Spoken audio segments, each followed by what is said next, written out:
got a lot to cover today, so I'm reluctant to wait too much longer. But welcome to this presentation. We are super excited to be joined today for this one to be able to provide a great informational, educational webinar, but then also just kind of hopefully raising awareness in your minds and in your practice of this issue and how we can better serve those families that you're working with. So obviously, you know the title of this topic, but just to introduce us, my name is Matt Hicken. I'm the Senior Vice President of Consulting here at Bill Good Marketing. My role is to work directly with the offices and with advisors and their teams to help them better grow their business, but then also take care of their existing households. And I am super excited to be joined on this webinar with Sarah Rosen. She's with BlackCloak. She is their Managing Director of Client Services, which is always a fun title. The reality is in my mind, and I'll let you introduce yourself too, Sarah. What I absolutely love about Sarah is that she goes out and she actually talks to the people that you want to be talking to. She helps them understand how to do these things to take care of themselves, to protect themselves, to prevent, but then also protect against these attacks that are coming. And I've enjoyed our conversations in preparation for this webinar, and I'm really looking forward to our conversation today. Excellent. Excellent. Thanks so much, Matt. So BlackCloak provides cybersecurity and digital privacy for high net worth and high profile individuals in their personal lives. And so, as Matt mentioned, I am talking to families, high net worth, high profile families, heads of physical security, and family offices on a daily basis. Those who are either concerned about cybersecurity or cyber curious. But I'll also share with you that 85% of our members come through us through referral from a trusted advisor. And while there is some specialty insurance and some specialty legal in there, that it's almost vastly from wealth managers who are educating their clients, our future clients, on options around cybersecurity. So I'm very familiar with this audience. I'm very familiar with the motivations you have with your overall business, and hopefully I can share some details and insights that you can bring back to your client base. Awesome. Good. Yeah, again, I'm really looking forward to this, but we do want to make sure that this is an extremely valuable webinar for you. So please do use our chat. If you have any questions, please include those in the chat or the Q&A. We'll address them as they come in and fit into the discussion. Then also we'll hopefully be able to leave a little bit of time at the end for some Q&A to help you help your clients. And then, as always, if you've never attended a Bill Good Marketing conference or webinar before, we do have a goodie bag for you, and this one is a great one. In our goodie bag, we have the personal cybersecurity assessment. This is from BlackCloak. This is for those clients that can then go through and evaluate where they're at and how they're exposed.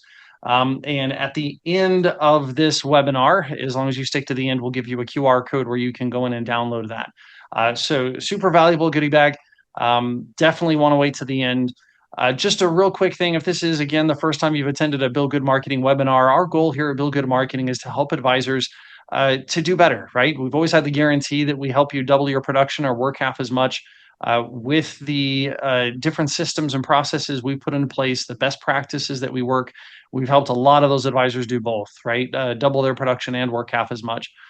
So definitely would love to help you in that. And this webinar in particular is in an effort to help do so. That being said, we've got a lot to cover today because what we want to talk about is kind of the need, the landscape for this. A little bit is the reason why this is so important, and this is not just something that we just decided to bring up. That it is very timely and very necessary right now. But then also, okay, well, it's great. We need to provide this, but how do we do it? What are the systems that you need to be putting into place in your office to provide this to clients and help them with their cybersecurity? And then how do you use that service to go out and attract more high net worth families to come to you? So we will cover all of those topics today. And again, if you have any questions, please drop them into the chat for that. So I'm going to end the slideshow so that it's actually just you and me talking, Sarah. So um, there we go. So I obviously, so I'm going to kind of introduce this in a way that I got to know BlackCloak in a fun way. So I was attending a conference and with Bill Good and presenting there, and I was wandering around through the booths, and I found the BlackCloak booth, and sounds cool. It's a cool name. So obviously, I stopped and started chatting with the guys at the booth, and when they talked to me about how it was founded, which I'm not going to steal any thunder there. I just thought, you know what? That's brilliant. And that is exactly the problem because they described the fact that, high net worth families and individuals, especially since a high percentage of them run their own business or are an executive in a business at work, they're extremely well protected, right? They have whole departments that dedicate themselves to making sure that they are protected. But at home and with their families, that's not always the case. And more and more, that's becoming very evident. So when they mentioned that and talked through that, I thought, you know what, this is absolutely something advisors need to hear about and be involved with. And this webinar has been a long time coming because that was a bit ago that I met them. But let's start off with this. So let's talk about the landscape. And I guess easiest way to do that would be to describe what is BlackCloak and what do y'all do for clients. Sure, absolutely. It is a great name. I did not come up with the name, but I hear it all of the time. It's memorable. It gets like attraction, like at conferences, people just come up to us out of curiosity. What Yeah. is this that you do? So let's start with the origin story because it is a good way to center ourselves. But then I want to talk a little bit more about like how that has turned in the last 6 years to be a focus on ultra high net worth individuals.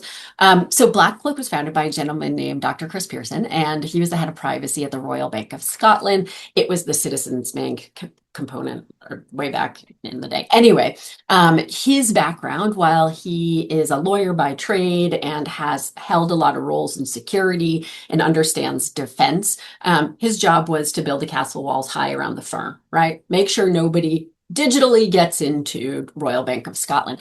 And he did that and he felt pretty comfortable in doing so. But the concern he consistently had, and this is in like 2015, 2016 to give you an idea, is he was well aware that anybody with a little bit of creativity and a little bit of tech knowledge would realize that while it might be hard to digitally break into the Royal Bank of Scotland, it might not be that hard to break into the Wi-Fi of the CEO of the Royal Bank of Scotland and therefore access personal computers and put together a Trojan horse mentality to try and get back into the firm. And so he founded BlackCloak, and much of what we do, it's one product, same product, is called digital executive protection. So chief information security officers at corporations purchase BlackCloak, a BlackCloak membership, to protect their executives and their board members in their personal lives. The personal lives is really important because of what Matt just said, right? They're already protected at work. There's thousands of people making sure that the firm is secure, and it's delivered to those executives as a benefit. What has happened in the last 6 or 7 years is individuals and families are starting to feel the pressure, right? The impetus, the objective used to be to get into the firm by way of the personal lives of an executive. But in the 2020 era, what happened? All the executives went home, right? And this started the bad guys, the hackers thinking, and they're saying, okay, everybody's at home. And they did start doing exactly that. Let's try and break into the firm then they realized, wait, these guys have hundreds of millions of dollars, if not billions of dollars, and zero cybersecurity protection. And so the bad guys started targeting individuals and families directly. And that's who you all are working with, right? Whether they happen to be an executive, which kind of gives them double focus, or not. And I think it's important to know the bad guy that you're thinking of, the bad guy that your clients should be concerned about, that you, frankly, should be concerned about, everybody sort of out there. I call them the Ocean's 11 and hacker. And here's why. It is not the text message that I get from Colorado C470 saying I owe $200 or they're going to pull me over if I don't pay $200. Those are sort of long tail approaches, right? Medium amount of effort put into executing a scam, send it to 1,000 people, maybe you trick 200. That's sort of the business model behind that standard approach. And the reason it's important to distinguish is we all feel relatively confident. And if you're pretty savvy, you can spot most of those, right? If you're not moving too fast and you're thinking through elements. What these bad guys are, the Ocean's 11 hacker, they will pick a target and spend a year and endless resources just researching them before they ever pull off the heist. So if you remember those movies, right? It was like 95% of the movie was just preparation for the actual Yeah. heist, and then the heist happens at the end. And so being able to sense and respond if somebody is in that state, if they already have been targeted, it's not unusual for us to have a client who had an incident, they're being extorted, whatever it is, and they come to us and we realize somebody has been sitting in their email just observing them like a mark for a year, if not more, right? And then they're picking their moment to pull off the heist. So it's really important just to send that knowledge out there so that there's a false sense of security that we'll be able to detect these, because we're thinking about antiquated versions of hacking um, based on our sort of common everyday. Yeah. Interesting. So I guess my question on that would be, because you mentioned obviously the executives, and obviously all of us think of that, right? Because and that's why the story stuck with me, because I was like, oh yeah, yeah, like even the business exec that takes his laptop home and then does the whole thing of connecting his phone through a cord to that laptop, and that personal phone is not actually secure, and we think through all those kinds of scenarios. So the business executive might be a little more at risk, but let's talk about who actually is at risk. Like, so what do we mean when we were talking, saying the high net worth? Who are you protecting mostly? Who are you seeing need this protection? Sure. There's a couple of groups. So there's a group, anybody who is about to prepare for or undergoing a liquidity event is of particular interest to the bad guys for a couple of reasons. One, there's a ton of information about the liquidity event, which is the fodder those bad guys need to actually pull off the heist, right? So it's like the perfect time when it's announced. The other is in those scenarios, a lot of times individuals are going from sort of your standard upper middle class lifestyle to a high net worth, and they don't yet have their bearings, right? They don't yet understand sort of the risks and potentials that come with that. There's certain firms who are educating this group of individuals almost in like cohorts in a like annual fashion. So there's resources out there for them, but the bad guys are well aware of sort of that transition period. And obviously there's a huge amount of money being Yeah. exchanged. Um, I would say anybody over sort of between the 250 and 500 million in assets, they are quite wealthy under any standard. They don't quite have a family office. Is when they start, that single family office tends to happen around the 500 million mark. It starts to make sense. And then you've got sort of dedicated resources protecting the family explicitly. We work with a lot of those guys, but there's people in their realm thinking about their cyber protection. And so when you kind of look at 10 million people start to feel like a target, all the way up to 500 million that are most likely going to be in your pool, nobody is advising these guys. The other thing is to consider is how public is the individual as it relates to the wealth, right? If are they funding buildings at universities? There's certain sort of Yeah, no. tells that while you can stay under the radar for the most part, there's certain contributions or charities or ways of giving that make folks a bigger target. Yeah, definitely. Well, so with the advisor, I mean, obviously the 10 million plus is a lot, right? And a lot of the folks on the call are may not be targeting that group of people. There are some that will be targeting up into those ranges, but if we think of that, 1 to 10 million to 1 to 15 million in assets, is that still a concern, or is that more of a, hey, no, actually we're pretty good? I think it is, and here's why. So the bad guys are targeting everybody, right? If they can sense, they usually they're not stealing $1 million because that's actually hard to do and it's easily to detect. They're stealing 100 or 200 or 500,000, right? And so when you think about your clients, they're certainly in that realm. But I also think in that group, they're really not being educated in terms of this idea of like an Ocean's 11 hacker having trusted advisors around them, or at least a group of trusted advisors. And so I will tell you, anybody over 2 million in assets is in fact a target. You start to feel like a target at 10 million. They start to sense Mhm. it in a way that they will Yeah. seek us out. So I think between the 2 and the 10 is a great opportunity for advisors to almost be the hero and bring to the table sort of information about cybersecurity, information about how these scans happen, or solutions. BlackCloak is one such solution, which we'll talk in a little more detail about what that is. Yeah. And I find this fascinating too. So in looking at some of the statistics, especially with a high net worth, which is where I spend most of my time, is studying the high net worth. What do they need? What do they want? What are some of the things they're looking for from a financial advisor?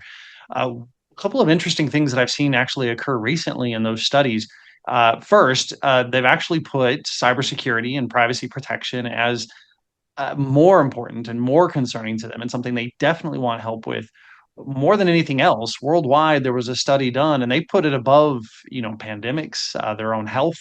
It was definitely a major concern. In fact, 45% of high net worth, which are in this study was deemed as the million plus, that they cybersecurity is what they labeled as what keeps them up at night, which I find fascinating. And then your point, I love, because to me, this is what we all want, right? We all want to be the hero to our clients. We want to be the one that came in and helped them achieve their dreams. To me, that's the beautiful thing about being a financial advisor. We're one of the very rare professions that gets to help our clients not only achieve things in this life, but then potentially, if we do it right, for generations, right? And we get to help them with that, and that's amazing. But what they're looking for from you, so the reality is they are wanting that hero. So 62% of high net worth clients want to go to a single professional, a single advisor, to take care of all of these things, including cybersecurity protection, the tax strategy, the investment strategy, the estate planning. They want to go to one person that will take care of all of that for them. So I agree. I think this is a massive opportunity for those on this call to be that hero. Most financial advisors are not out there touting that they can help with this aspect.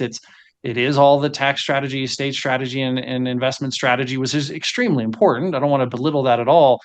But we all also know, because we've all had that client or we've known of that person that had an event, right? Had a hacker, had something occur, or, the ones that we hear about all the time are the ones where, so and so called and, something's happened to their bank account and they just need to send some funds to help keep it liquid. Or even I heard of one where they were being asked to spend money in order to, they were going to shift money out of their bank account, not spend money, shift money out of their bank account in order to protect it, because the hacker was claiming to be the bank and they were trying to help them by safeguarding their funds by moving it somewhere else.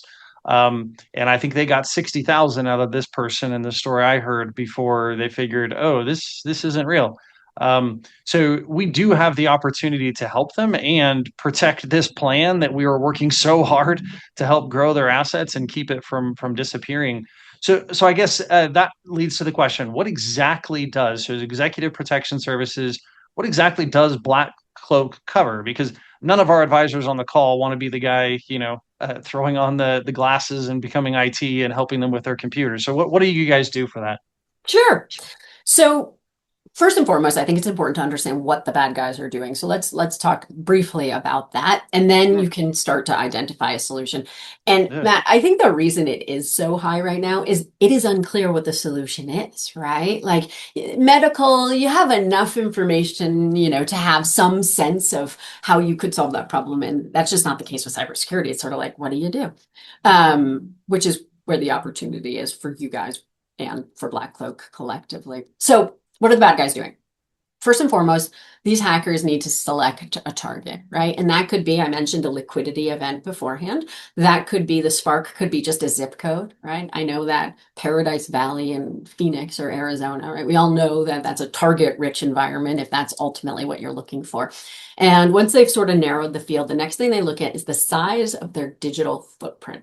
And more specifically, their PII, their personal information. So it's not necessarily like if somebody's they're an author who's advertising their book, right? Great. We still want them to advertise their book, but how much personal information exists about them? Old addresses. You'll find these on data broker sites. This is the breached password sort of collectively. The bigger digital footprint, the more appealing they are as a target.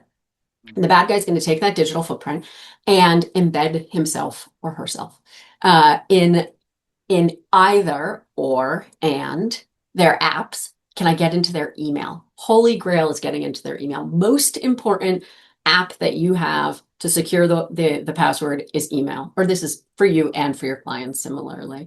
Do I have enough information to call them, pretend I'm somebody I'm not, right? And be convincing? Do I have enough information about them to go to AT&T, pretend I am them and have their phone data plan switch to my phone? So now I'm getting their multi-factor authentications, right? They kind of have to put the infrastructure of the heist in place, which allows them to ultimately sort of pull off the heist. So what BlackCloak is doing, first and foremost, is reducing a digital footprint. And there's a couple components to that. So data brokers are, if you're not familiar with them, I bet you are, they're like 411.com. If you've ever Googled someone's home address and a bunch of offers come up for $1.99, you can learn everything about them, including like, have they been to prison?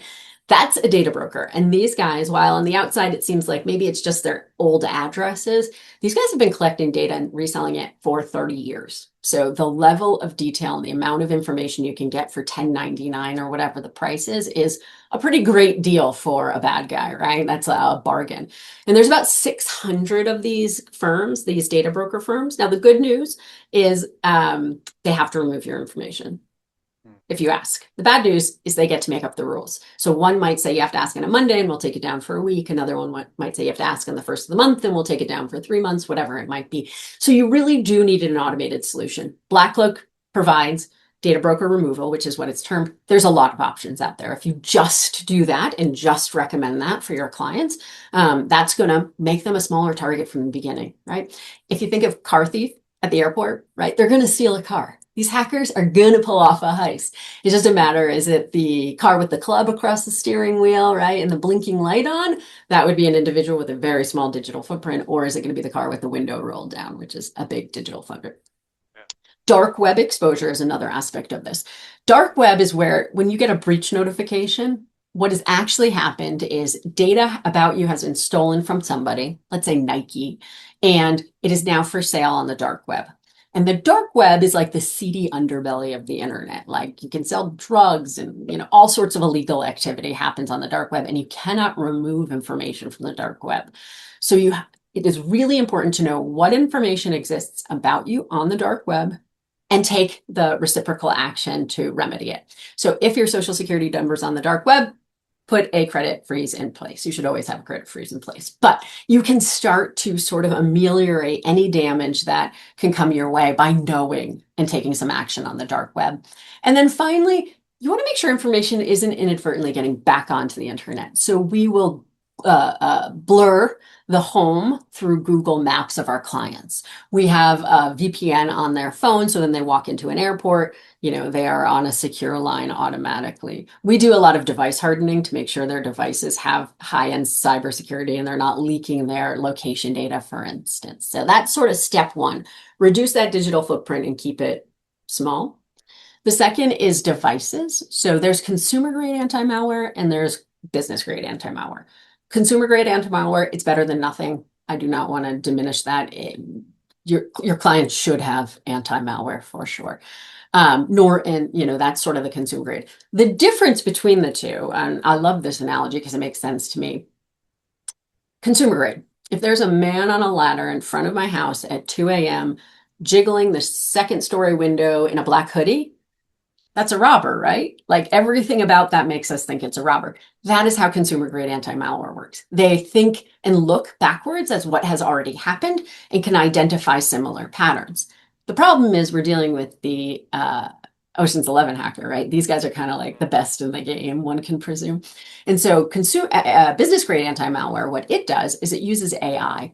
Now with, let's say my bad guy on a ladder at 2 a.m. jiggling in the window takes off his black hoodie and puts on a yellow hoodie. Consumer grade isn't going to detect that because they're not familiar with that pattern, but business grade will. So it's just a lot stronger. The problem is business grade anti-malware requires a team of 12 people to monitor it 24/7 because there is some human intervention and quarantine that needs to happen. So that's why it's not sort of widely available. The name of that tool, by the way, is in EDR. It's Endpoint Detection and Response. I assure you, every single one of us has it on our work computer. It is a business anti-malware tool. Yeah. Business grade, I should say. And then the third component is your home. So think about the devices in your home, kids' gaming systems, your automatic vacuum cleaner, right? Has the landscape of your house, cameras, and most of your clients are going to have cameras. And getting access to all of the devices in the home flows through the router. So the router, if you're not familiar, that's the thing you plug in and unplug if your Wi-Fi isn't working, right? The box that they send you. And within the router, there's ports, and you can think of those ports like doors and windows in your house, right? Same thing. And there's very logical reasons you'd have your front door open, right? You're bringing in groceries. But there's also very suspicious reasons your front door is open in the middle of the winter in a snowstorm, like something's going on there.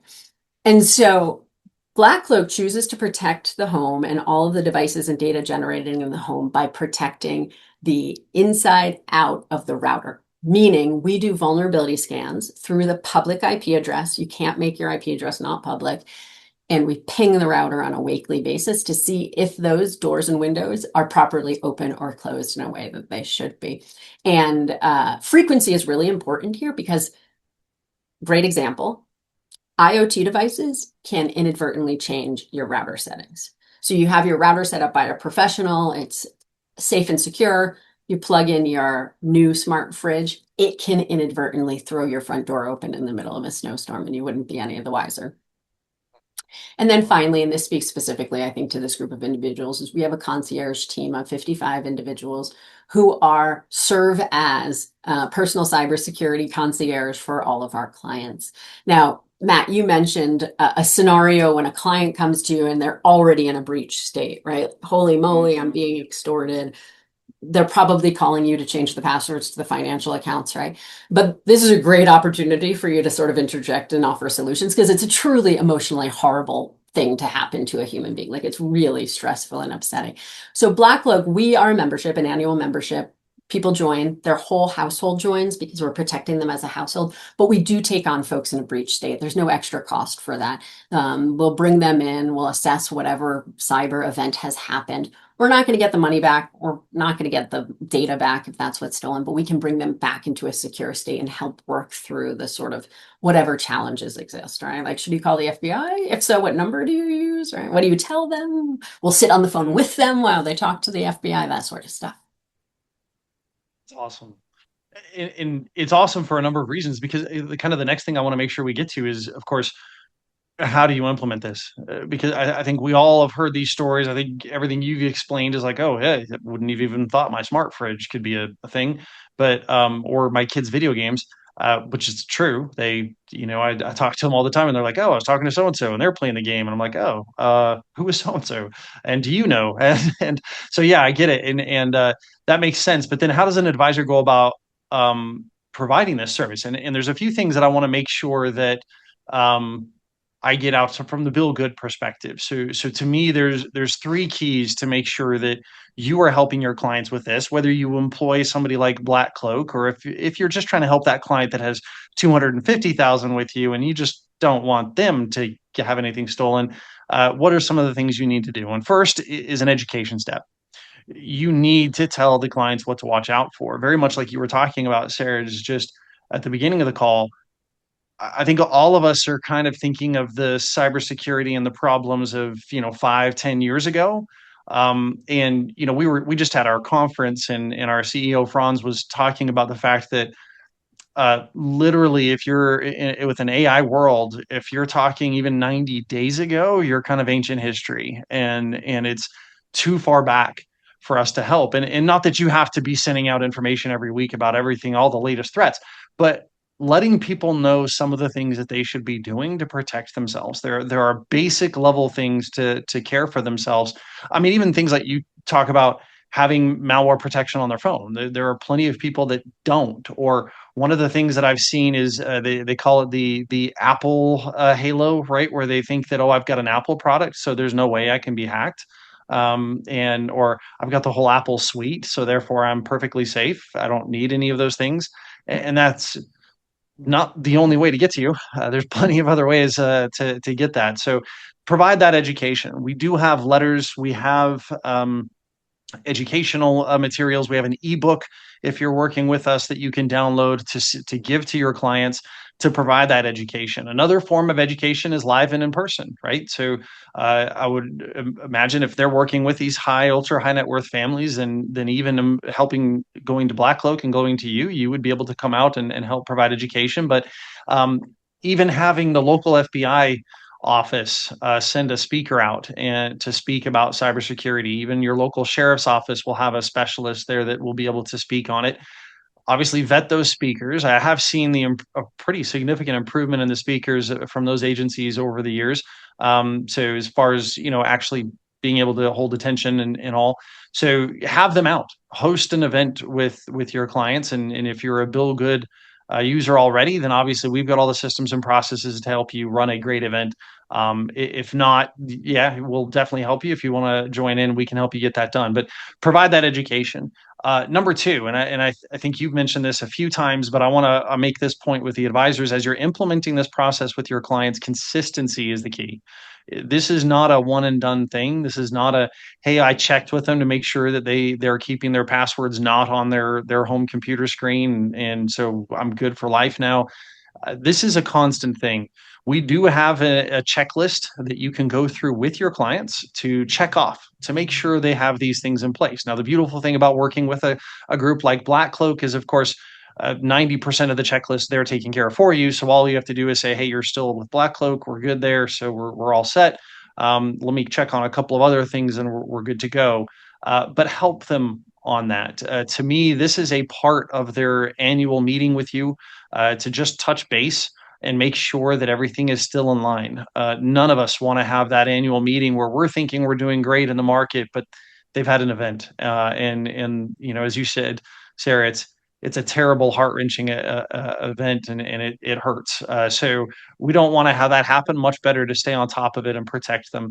If you are doing systematic meetings with your clients, which hopefully you are, if you're not, you need to systematize it. There is way too much to get done. And if we're waiting on clients to call us for that annual meeting, you're going to have some that slip through the cracks. And the reality is, it's the high net worth that more often than others are not calling you for a meeting. They're busy, they have things going. They hired you for a reason, and now it's just okay, they're taking care of it. You need to be the one going to them, telling them, hey, we've got steps to take, things to discuss. So have that system that allows you to meet with your clients on a regular basis. So not that this is about this call, but just to point it out, we will walk you through segmenting your clients appropriately, setting up the appropriate meeting cadence for each segment, and then individually based upon what's going on in their life. Like, for example, around a liquidity event when they are now suddenly in the spotlight as a potential target. Um, and those moments, we need to meet with them more often about all the other things too, the tax strategies and everything else that are surrounding that liquidity event. But then that's again another great time to walk them through that checklist to make sure that they're still secure, that they haven't added any devices that aren't they just haven't gotten around to adding to the security. But just make sure that you're checking in on that on a regular basis. And then finally, and maybe this is part of the education step, but to me, I don't think it is, and that is educate the community. It's not just your clients. The more we can protect all of those around them, in a way, we're protecting them too, right? So we want to make sure that you're reaching out to the community at large and pointing out that this is one of your services. Now, the way we do that is both digitally and physically. So we want to make sure your website points this out as a service that you are providing in a checkup on their cybersecurity or privacy protection. And obviously, once you have that service in place, that's what you would promise. But then make sure that you have videos on it on your website. Make sure that you're talking about it, because just a line item mention, there's way too many websites out there that talk about that. We've all seen the websites that claim, comprehensive planning. I'm seeing a deluge of websites that are now saying they're a family office. When the reality is, when you look at their services and other aspects of their website, they're definitely not at the family office level. So make sure that you're demonstrating in multiple areas on your website that this is something that's important and that it is something that you provide as a service. And again, since 62% of high net worth people are looking for this from their advisor, from a single person, you are going to be the person they're looking to. So we'll talk a little bit more about campaigns that we can run in just a minute, but I guess I want to kind of get back into some of these other aspects of this, Sarah, and in particular, just kind of going through what are some things that advisors could take now, like to the clients, to provide that education? What are some things they could point out to their clientele now that would help with that? And then what are some things that maybe they could do on their websites to maybe help them, point out again or put themselves as an expert to turn to for this? I think just as you mentioned the website, right? Mhm. Awareness that this is part of your pure purview of what you're thinking about for your clients. Not that you necessarily provide cybersecurity, but it is part of the sort of thought process that you're going into overall reduce risk, and it has natural relations to the finance side of it as well. So the checklist is great, and I think I'm often asked like, what three things should everybody do? And the answer to that is kind of straightforward. So if you boil it down, it is to have secure passwords on four types of sites. I have like 320 passwords, right, on different sites. Don't worry about Nike.com, but email, so important. And also your backup email. What's that Hotmail or AOL account you use as your recovery account? Like that one as well. Finance, which I assume you already have in place with your clients because they're working with you. Social media, because if they get access to your social media, they can impersonate you. And then the fourth is healthcare. We see a lot of extortion scams, or extortion in general is done based on healthcare information. So assuming you have two or three accounts, that's 12 passwords that must be secure. That's an easier ask than making all of your passwords secure. So that's sort of step one. I think step two, you mentioned Apple, and Apple does a great job with security. Oh yeah. However, when there is an operating system update, what that literally means is, let's use Apple as an example. Apple either is releasing new functionality, hooray, or they have found a bug in their own system and they fixed it, and this is a patch for that bug. So by announcing that there is in fact an operating system update or an update of any kind, they're also announcing the bug. They're telling the entire world, like, this is where you can break into us. So leveraging and updating those apps and operating systems urgently is really important. The time between they release it and you actually do the update is when the bad guys can sort of operationalize the aspect of it. And then the third detail that I give people, and this is generally towards older folks. I know we have a question about a romance scam that tends to be directed at older folks. If ever you get a communication, this could be an email, this could be a telephone call, this could be any form of communication, and your blood pressure skyrockets, that like cop with the lights behind you feeling, that like that your first thought should be, is this a scam? Because it probably is. And they are very deliberately putting people into a heightened emotional state, because all humans, even the smartest among us, make poor decisions in a heightened emotional state. So they're very deliberately trying to do that. So that's the three. Another aspect is BlackCloak has a lot of resources. We're happy to share it with all of you. We have what's called a partner portal with it's full of resources specifically for wealth advisors to use with your clients.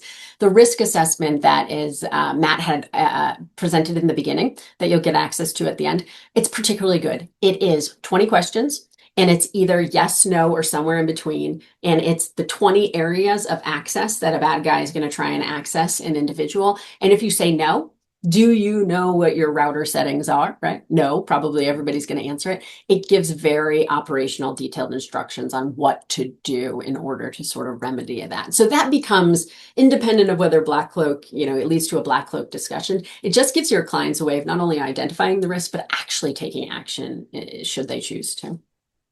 And so just as a plug for that too, I've actually signed up for the newsletter, and I would encourage everybody on this to also get on that newsletter, or we'll sign you up however you want to do it. But you need to get that. I've been signed up for that, and I've been looking at those resources, and they're phenomenal. They're great, things that I don't usually think about. So I do want to get to these couple of questions just because I think they're timely at this point, and I think all of us have had these happen too. What do you do in a romance scam? Does BlackCloak get involved with that? If not, are there any things in your experience that would help somebody in that moment? Because as you said, being in that heightened emotional state, it's really hard to tell them, hey, this is fake. This person you're completely in love with isn't real. It's nearly impossible if you're at the end of it, right? We will Yeah. help once they've realized it's a scam, we can help clean it up and secure them. But I think at the beginning, as wealth advisors, in this case, did the $2 million go directly independently, or did it go in like set patches? Usually they start with a small ask and it builds, and you may be privy to that and quickly catch on like, what is this? Where is this money going? To what extent you have a relationship and can ask those questions. Catching it early is really important because it is almost like a cult-like mentality. It is very hard to change folks' opinion. I think general education too, like nobody is ever, we have a lot of case studies, and one case study is similar to what you said earlier, Matt, but the bad guy called a target and said a target individual, not a target. The company called their target and said, "We're the bank. We had a breach. Like we're just letting you know. We want you to call the FBI." And they gave them the number for the FBI. Well, the FBI was also the bad guy, right? And that's ultimately where the heist was pulled off. So a lot of times with older folks, it's just education of what these scams are that they can thwart it at the beginning instead of at the end. Yeah. And the big sort of area that nobody has cracked the nut on is humans giving the money away to individuals. And a lot of times cyber insurance doesn't even cover that. And so it's a bit of a problem. And that's what's happening in romance. And they fully gave the money away. There was no law was broken, right? Or otherwise. So it's a tough situation. And so I would say too, in what I found in that situation is remove the guidance, remove the protections as being a protection from that person, right? So when we had one of these occur, it was this very much they were so in love with this individual, and that person was definitely real. And all this money they were asking for to get out, and then oddly enough, couldn't make it out to the where this individual lived. Uh, you know, was valid and totally worth it and fine. When we pulled it away from that and talked through the plan and talked through the results of the plan and talked through how there was only so much spending that it could occur, even amongst everybody else they knew, or even amongst their pets, even amongst the other people in their life that weren't asking for all these funds. Um, then it was a little bit easier for us to grant a trusted contact control and allow them to help make decisions at that stage. Now, obviously, there's a whole lot of limitations to that. It doesn't work in every scenario, but again, remove those protections as if you're protecting them from that person that they are so in love with and put it as a protection on the overall assets, and it's just something you're doing as an advisor that's operating in their best interest. um, might help.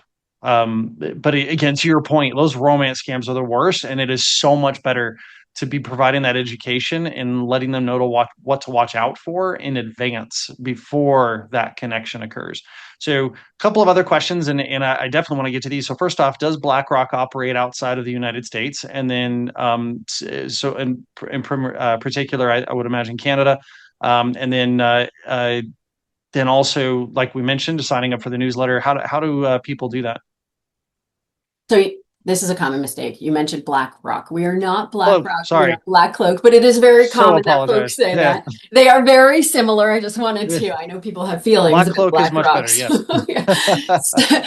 So BlackCloak. So we are fully based in the US. So we have about 150 employees. I mentioned the concierge team is about 55 individuals. However, because our families and households are sort of international families, we protect folks in 49 different countries to give you an eye of sort of our footprint. Mhm. US has the most privacy laws that are not as strong as other places. So if your client is based in Europe and has never done any work in sort of the US, it's really the data brokers and the digital footprint is really sort of an US challenge. Again, most of our households, even if they're based out of Uruguay, right, they are very much interacting in the US and therefore on data broker sites. So yes, we are international. What was the second question, Matt? How would they sign up for that newsletter? Yes. So my email is sarah.rosen, SARAH.ROSEN @BlackCloak. I think it'll be at the end of this. And I believe you'll be able to respond through the goodie bag if you want to sign up for the newsletter. You're always free to reach out to us. I don't know if I mentioned this, but we take people in a breach state. So if your client does come to you in a breach state, it's good to know we're available. It's a really easy way to be a hero because you have somebody in a really bad way that is going to have a hard time finding a solution for that. So either way, keep us in mind. You may need us in one of those scenarios. Perfect. Yeah. So do just wait till the end. We will help you with that side of it. But then, yeah, reach out to BlackCloak, and we can definitely get you signed up because, again, it is a great resource. So let's talk about using this to go out and attract new clients who are not receiving these services. And this is something to me that is absolutely necessary in marketing. You have to stand out. You have to differentiate yourself. Most investors out there believe all financial advisors are the same. So we have to go out there and describe how you do things differently, the benefit of those things that you are doing in order to distinguish yourself from everybody else. And unfortunately, some of the words out there that are used, like comprehensive planning, holistic, and now even family office, are not enough to distinguish yourself from your competition. You have to actually provide the sources. So, one of the things that we see that are still working today are workshops. And these can be public workshops. These can be workshops with existing clients, bringing friends.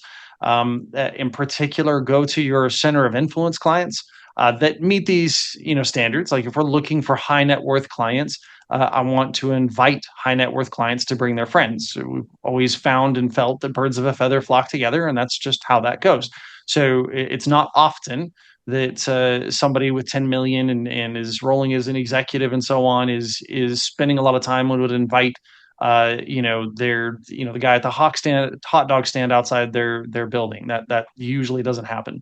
So we definitely want to go to them, right? Those center of influencers. And these are the ones that, right, when you go out to lunch with these clients in particular, they're the ones that already know people in the restaurant, or if they don't, they're definitely friends with one of them before you leave, even though they were meeting with you. They're just that kind of a person.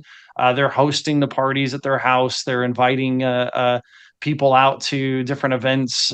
They are the ones that are members of boards. They are the ideal person to say, hey, we know this is a big deal. Cybersecurity is an extremely important topic to us. We're going to be providing some education. We think it's important for the community to be involved. Who do you know that you think would benefit from this workshop and you'd want to invite? Can we get you an extra invitation, or do you want to just give us name and we'll send the invite? What would be best for you? And then get them out to that kind of an event. That is going to be then pitched as part of your complete planning process. This is not a product that you are providing, right? Definitely do not want to pitch this as you are the cybersecurity expert. You are the financial advisor. That your role is to help ensure that everything to do with their financial plan is secure, right? So that you are helping them grow, protect, and plan for the distribution of their assets, whether to them or to their heirs. As part of that process, you employ other professionals or turn to other professionals to help them in all the different areas, just like you would for taxes, for example. We turn to other experts for the cybersecurity aspect. And this checklist will help with those that are, the smaller accounts that you're working with, that definitely help them with that. But as you're bringing in new high net worth clients, it would be turning them to a service like BlackCloak that can take it off your hands, because you don't want to spend your time consistently trying to monitor and help them take care of this. But I'm stressing this because obviously you need to make that very clear. I don't want them to think that and hold you liable for protecting their security information. Just it's part of something that you worry about and will make sure that they have taken care of. So workshops is a great way of doing it. Getting out there and providing those workshops. If you're doing the Social Security seminars, fine, but all those don't work as well with the high net worth. Offering a workshop on cybersecurity as a part of financial planning is definitely going to draw crowds, and it's going to help. In fact, Sarah, you and I were talking before we started, and I'd love to hear you kind of share this with everybody else as far as the interest in cybersecurity at workshops and events. Yeah, absolutely. So we work with a lot of wealth advisors who are putting on a lot of monthly, quarterly, whatever it might be, for their clients. And the topic of cybersecurity, oftentimes they'll invite us in to be the speaker. In those instances, we don't talk about BlackCloak that much. We talk more about just tips and tricks of what they can do just to educate around cybersecurity. And we're told over and over that the acceptance rate, to the actual show up rate is quite high when the topic is cybersecurity. So compared to other topics, it seems that this is, in fact, a topic that draws people's attention and that people will show up for. Yeah. So definitely want to get out there and do that. Now, as far as what we have, those that are on our system, we do have that ebook that is a great start to a PowerPoint presentation. We also have plenty of other materials, letters to be able to send out regarding that education aspect that we can also use as invitations to that event. So we will definitely help you with that if you're already working with us. If you're not, then definitely start and we can help you get that done. Um, so workshops is number one. Number two would be to get this out there as a just a blast through both digital means and through email. If you have emails, then putting this out there as an educational part to the services that you provide would be a great way to attract attention to the email blast that you're sending. But then get this out on the social media platforms and get some of your clients in particular. So reach out to a few of them in particular and ask them to repost, to share to their network. You want to be seen as the person, as we've said, the hero that is getting this information out there and helping the public at large protect themselves from these, Ocean's 11 hackers. So definitely provide that out there on the social media platforms with video or even just posts. Again, here at Bill Good, we do have social media posts to help you with that aspect. So all of these things are going to get that word out, and I can't stress enough that it's the consistency and volume of that noise, that education that you're providing, that is what's going to help you stand out. The single post every once in a while, that one event we hosted a couple of years ago with an FBI agent, that doesn't brand you as the advisor for high net worth individuals who are concerned about this aspect of their overall financial life. So you have to be consistently including this as part of your message that you do provide this service. And again, if you are working with us, you need to be systematically providing that service. And obviously, all of our systems will help you do so. So that being said, I guess ultimately we've talked about just about everything that BlackCloak does, but if an advisor did want to work with you, what does that look like? How do they introduce you to clients? Do clients come directly to you? How does an advisor on this call, they're like, hey, I've got this client that has $10 million, they need to be served by BlackCloak. How would you get involved, and what does that typically look like for them?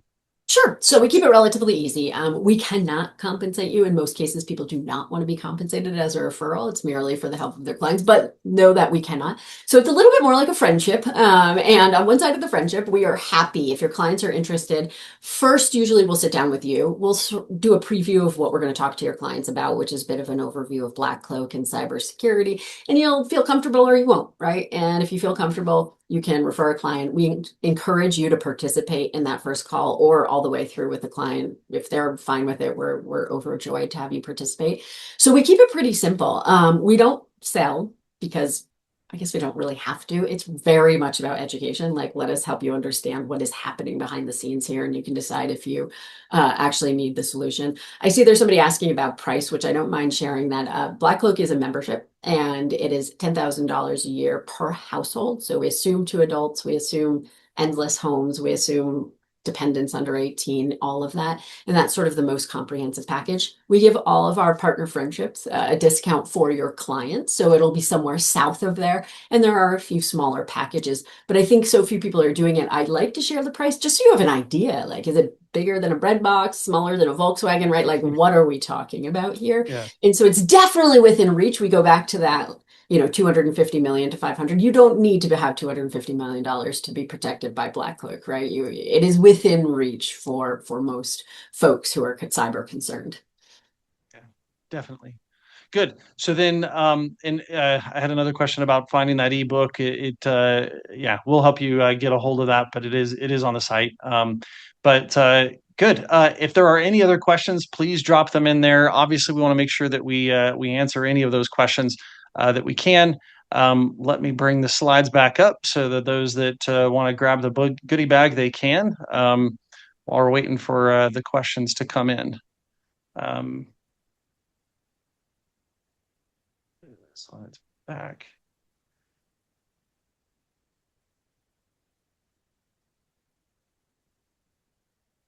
There we go.